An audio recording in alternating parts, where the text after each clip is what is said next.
Magandang gabi po, Kuya Lucas. Ako po si Carlo. Hindi ko na po sasabihin ang buong pangalan ko. Pero taga Batangas po ako, malapit sa dagat.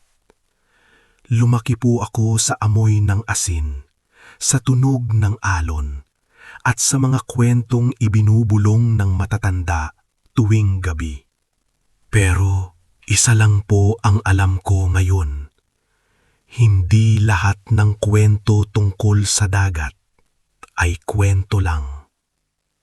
Ang ikukwento ko po sa inyo ay nangyari noong nakaraang taon at hanggang ngayon hindi pa rin ako makatulog ng maayos kapag sumasapit ang 11:47 ng gabi dahil sa naririnig ko at sa alam kong naghihintay pa rin sa ilalim. May lumang pier sa amin. Tinatawag namin itong Pier 13.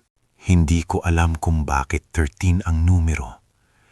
Pero matagal na raw iyon doon bago pa ako ipanganak. Kalawangin na ang bakal. May mga kahoy na butas-butas na at hindi na ito ginagamit ng mga bangka. Sabi ng matatanda, dati raw itong tambayan ng mga mangingisda. Pero bigla raw nawala ang ilan sa kanila. Hindi nalunot. Hindi rin natagpuan. Parang kinuha. Kaya tuwing gabi, walang gustong pumunta roon. Lalo na kapag lampas 10:00. Noong gabing iyon, may maliit kaming inuman. Ako, ang pinsan kong si Mark, at kaibigan namin si Joel. Medyo may tama na kami. At gaya ng madalas mangyari kapag may alak, may nagyayabang. Takot kayo sa kwento ng matatanda, sabi ni Mark. Pier 13 lang yan. Bandang 11:30 p.m., naglakad kami papunta roon. Tahimik ang paligid. Walang hangin. Walang alon. At doon pa lang, may malina. Pagdating namin sa gitna ng pier, umupo kami. May dalang maliit na speaker si Joel, pero bigla itong namatay.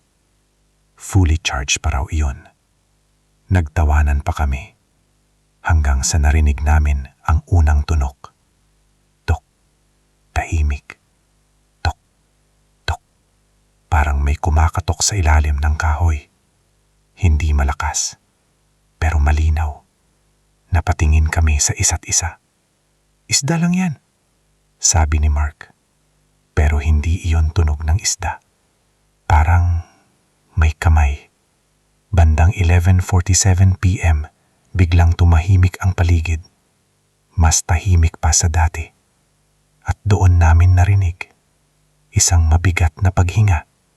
Sa ilalim, hindi parang tao na nasa ibabaw, kundi parang may malaking bagay sa tubig na humihinga. Dahan-dahan, malalim, basang-basa ang tunog. Lumapit si Joel sa gilid at tinutok ang flashlight sa tubig.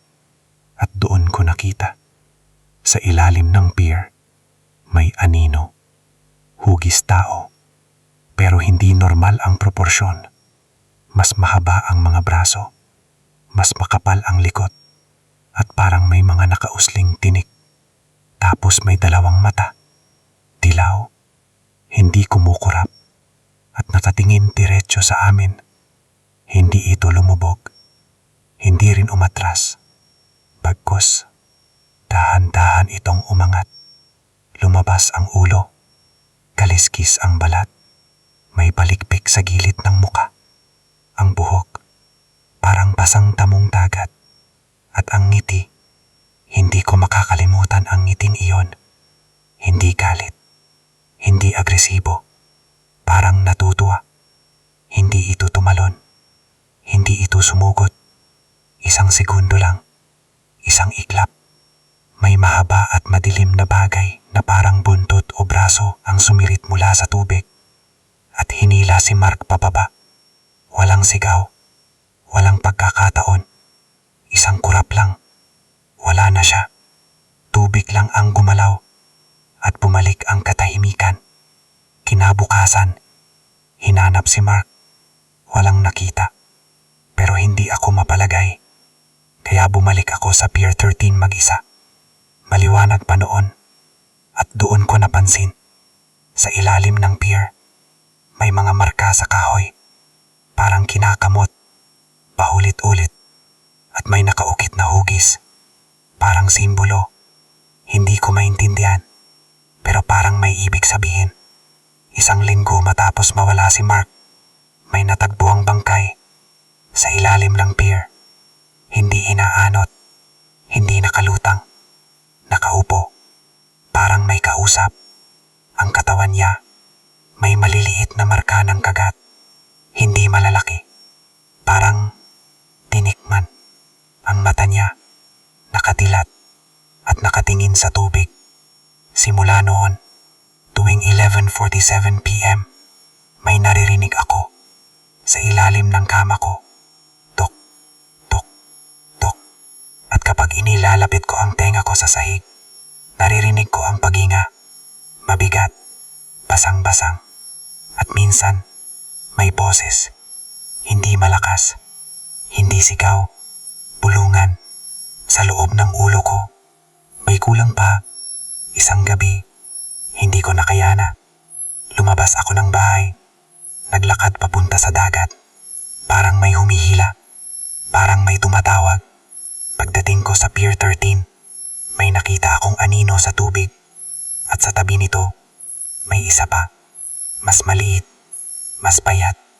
At parang ako, doon ko naintindihan. Hindi pala pagkain ang kailangan niya, kundi kabalit.